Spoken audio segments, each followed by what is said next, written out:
Can somebody tell me why the entire state of Wyoming is on fire right now and nobody even knows this? Multiple counties have been affected with over 100,000 acres on fire with zero containment. Now you're asking yourself, what is going on with these natural disasters and smart cities and land grabs? You guys, I looked into this one.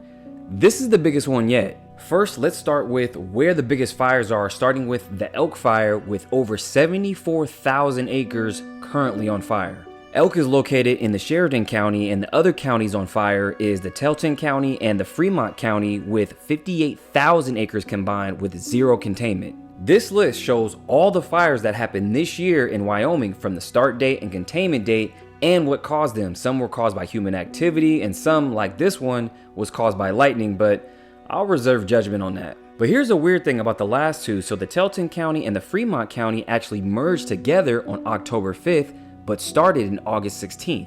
Now, it's not so much that the fires merge, that happens all the time, and these two counties are next to each other, but it's the timing. It's 2 months later, and you had multiple containments in between these fires. Now, you could say this is a land grab, with Wyoming being number 6 with the most land owned by the federal government with over 46%, but it's way more nefarious than that. Now, you remember that first county I showed you, Sheridan, with over 70,000 acres on fire? Yeah, they just found the biggest deposit of rare earth minerals worth $37 billion. Now the question is, does the government own this land? It says here the Sheridan County, Wyoming is a governmental entity that operates under the jurisdiction of the state of Wyoming, but it is not owned by the US government.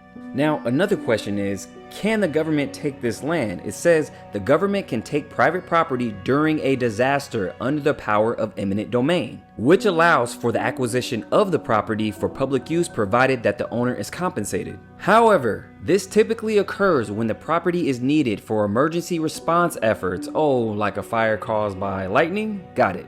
Oh, it doesn't stop there. So the company Wyoming Rare got $450 million from the feds for their Hollow Creek project because they found even more rare earth minerals on the other side of Wyoming. This is a tens of billions of dollars play because they said it's so big that it could be a world leader of how much minerals they have.